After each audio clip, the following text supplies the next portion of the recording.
आज नमाज फजर से ये तकबीरात तशरीक मुक़य्यद शुरू हो गई है। मुतलक तो ज़िलहज्जा की पहली तारीख से ही है।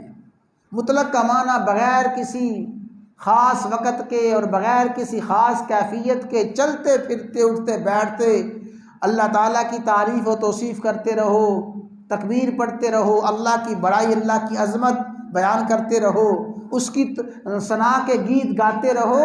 वो मुतलक तकबीरात तो ज़िलहज्जा की पहली तारीख से शुरू हो गई और ये मुक़य्यद तकबीरात जिनको कहना ज़रूरी है ये आज नमाज फ़जर की नमाज से शुरू हुई हैं और ये 13 की असर तक तकबीरात तशरीक मर्दों के लिए भी हैं, औरतों के लिए भी हैं, हर फ़र्ज़ नमाज के बाद। तो ये तकबीरात भी अल्लाह ताला की हम्दो सना की तकबीरात, अल्लाह ताला की हम्दो सना के कलिमात हैं। तो इन दिनों में अल्लाह की हम्दो सना बहुत कसरत के साथ करनी है।